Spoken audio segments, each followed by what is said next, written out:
Hey everyone, welcome back and happy, Wednesday. All right, guys, well, we're back to talk about, I guess a few things. We have a little bit of a mashup here. We have some Garcelle, Kyle stuff, and then we also have some Meredith Mark stuff. So we're going from Beverly Hills to Salt Lake City.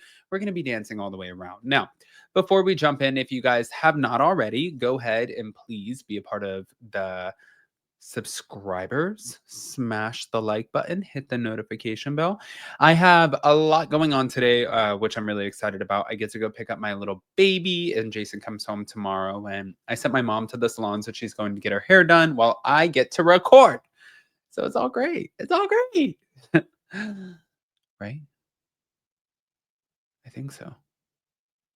I'm not forgetting anything. No. All right, guys. Let's jump right into it, starting with this that kind of threw me off a little bit. Now, thank you to realityt.com. Meredith Marks is teasing the Salt Lake City recordings drama, saying I may owe an apology. Now, they said mea culpa, not exactly. Meredith Marks is the unofficial ice queen of Salt Lake City, a title she has continued to live up to as season 5 of the franchise has played out. Now, she seems to be comfortable with her continued beef with, well, pretty much everyone is what they're saying, but even Meredith has limits. Now, it was in the Salt Lake City mid-season trailer where we saw Meredith raging over secret recordings, but nobody actually really knows what's going on with this. It was in a recent interview with Life and Style where Meredith admitted that she's not so sure she got all of her facts straight. There are 2 different recording issues that you'll see. I'm curious to see it all play out myself because I have certain doubts of things that I thought were very true that may not be so. I may owe you an apology, maybe. Now, this admission came on the heels of the recently released mid-season trailer, and in the preview of what's to come, Meredith accuses a cast member of planting a recording device in her room. I'm pretty clear that the problem is that I'm dealing with a group of women who historically have tried to pour gas on the fire and make situations worse for me, not just in my marriage, but also in my friendship. So it's a little more intimidating with this particular group than it is in most settings. But one of Meredith's most notable problems right now is her castmate, Whitney Rose, and also Lisa Barlow. They fell out with Whitney over rumors about her Prism jewelry line. You guys all know this, a topic that Meredith is being accused of being responsible for dredging up. That is not true. I can tell you guys that's not true. Now, at the start of the season, Meredith called out a social media post accusing Whitney of using a cheaper end jewelry maker for her high-end line of jewelry. But Lisa was supposedly the culprit, even despite denying the claim, which she was not. Now, the fight stoked flames between Meredith and Whitney, and there are different people getting along with different people. I mean, you can see there's very serious tension between Lisa and Whitney, as we've seen already, and the tension between me and Whitney is pretty high as well. That's what she's saying. And I agree with that. I mean, the tension is high. It's weird. It's awkward. I don't even know where to like kind of chime into anything. I think maybe it's best that I don't chime into anything. But yeah, it's just a weird season. I'm not going to chime into anything else Whitney wise, by the way, you guys, until I'll watch the show and I'll talk about things as they come out, but I'm not going to sit there and drag Whitney. I'm not mad at Whitney. I'm not fighting with Whitney. I just don't care. Especially knowing that you have everything like right here in the phone and all of that. It's like, what else? There's nothing else I can say unless I just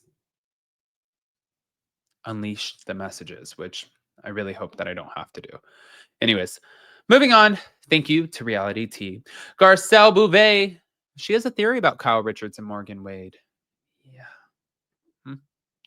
Well, Real Housewives of Beverly Hills is back, and with its return comes the need to address a few things, like Kyle Richards and Morgan Wade, seeing as things between them were so prominent in season 13, and Garcelle was happy to get into the weeds. Now, during the premiere, chatter ensued around one of the biggest discussions from season 13, and despite Kyle's declaration that she wouldn't address Morgan Wade on season 14, she had to make one thing clear.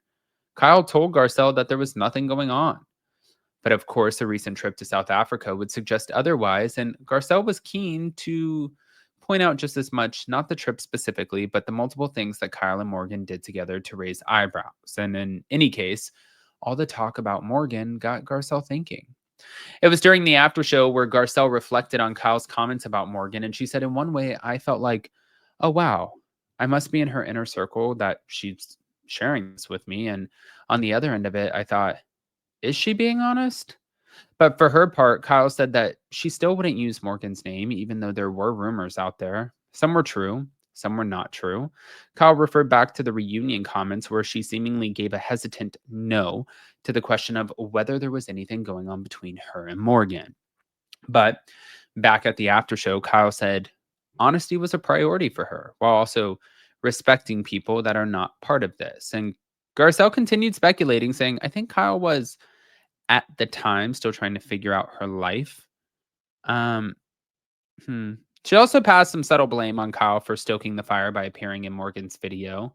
She said, I do think that Morgan came in at a time where Kyle needed a safe place of friendship. And I don't know if Kyle was thinking that Morgan was going to be the kind of friend that you're attracted to, but I think sometimes it happens.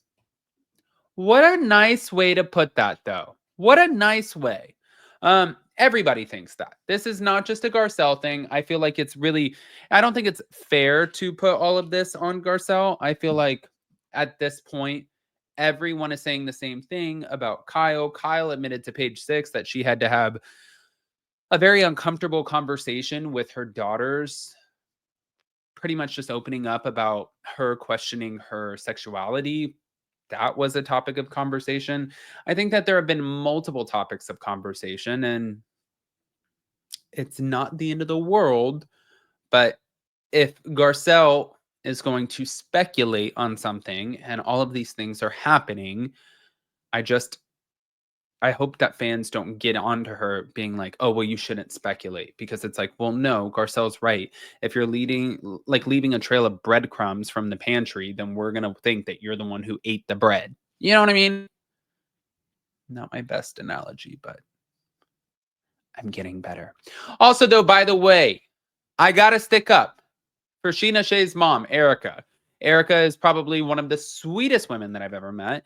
Also, you guys know, I think Sheena and Brock is great. They have the most beautiful little girl and an incredible sister. But this is disgusting. Thank you to Breaking the Rules Pod Clips. Jax rage texted Sheena's mom, your daughter won't shut her fucking mouth, then blocked her so she couldn't respond. Taylor does. What a lunatic, by the way. Your mom told me about him over the weekend. Oh, he texted her? Yeah. And he said, your daughter won't shut her fucking mouth? Yeah. And then blocked her so your mom couldn't even respond. Classic Jax. How could you ever block Erica? Schwartz yesterday goes, don't worry, Erica. I'll tell Jax to unblock you. She goes, it's fine. Schwartz, like, we're good. Freaking Jax. And then you see him at school and he's like, hey, how you doing? Right? Yeah, so that's what you don't take anything he says or does seriously. I don't. You truly But can't. I do talk about it on my podcast. Keep it going, too. Well, you know what? She's doing it, not me. All right? She's doing it, not me. I'm in the clear. Or Okay. every Bravo blog has it. You mission accomplished. Yeah. Mission accomplished. Take it down. And then you get to Disrespecting her take mom. it down. So it's like you showed respect Uh-huh. and you also got what you wanted by Yes. having it out there. Yeah. Yes. There is a way to have the best of both worlds. Yeah. Yeah. That's what Jax Um, Taylor does. What a lunatic. All right, guys. Well, again, this woman is the sweetest woman ever. How do you... I don't know. I think he's a moron. I think that Sheena's mom is a freaking saint. She's gorgeous, but she's super sweet. There's nothing else I can say. Like, I can't praise this woman enough. She is just the nicest woman. So Jax is an idiot, but we're not shocked by that. Guys, pop off in the comment section. If you're not subscribed, get subscribed. Don't forget to hit that notification bell, and we'll see you next time. Bye, guys. Love you.